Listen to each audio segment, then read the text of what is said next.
Apakah Arya Darupangayunan mungkin diancam setelah berbelanja di Grand Indonesia? Berdasarkan penyelidikan dan laporan media hingga akhir Juli tahun 2025, tidak ditemukan bukti langsung bahwa Arya diancam secara fisik atau verbal setelah aktivitas belanja di Grand Indonesia. Namun, ada sejumlah indikasi dan pertanyaan terbuka yang membuat dugaan tersebut belum sepenuhnya bisa dikesampingkan. Aktivitas Arya di Grand Indonesia GI pada Senin, 7 Juli tahun 2025.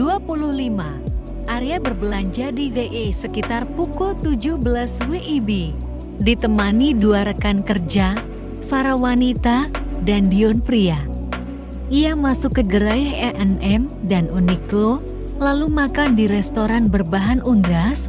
Saat membayar di kasir, Arya terlihat sendirian, tidak lagi bersama dua rekannya. Ia sempat tidur di hotel dengan istrinya untuk meminta pendapat soal pakaian yang dibeli, komunikasi, dan perilaku setelah belanja.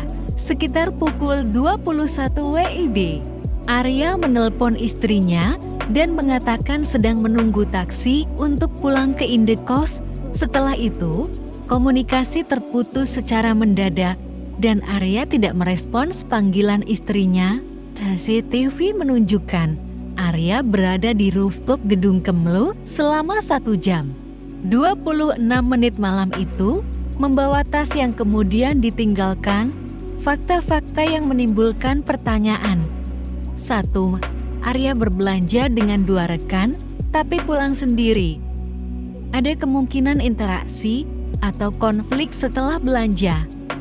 2. Komunikasi intens dengan istri, lalu tiba-tiba terputus, bisa jadi ada intervensi atau tekanan eksternal. 3. CCTV rooftop tidak merekam sosok lain, menimbulkan spekulasi tentang ancaman non-fisik atau psikologis. Bintang 4.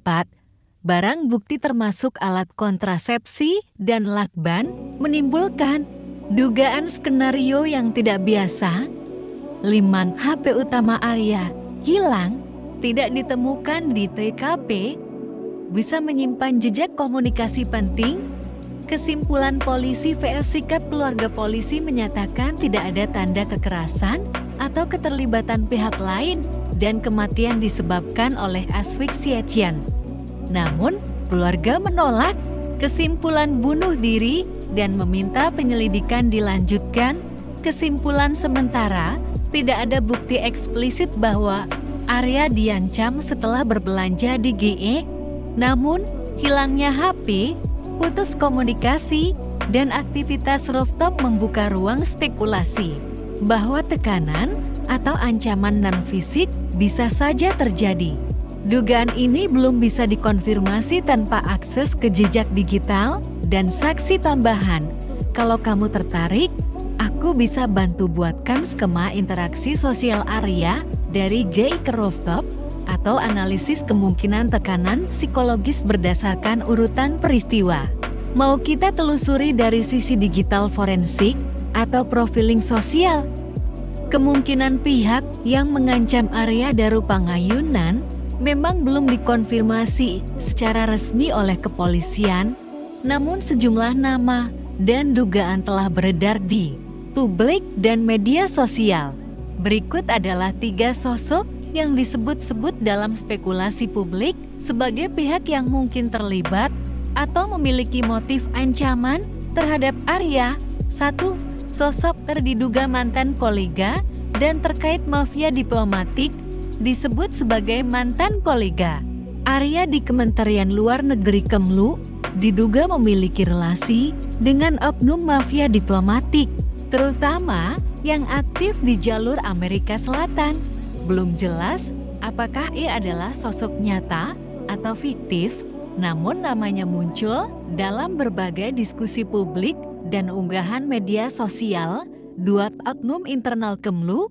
Ada dugaan bahwa orang dalam Kemlu yang aktif di jalur diplomatik tertentu memiliki motif atau akses terhadap Arya.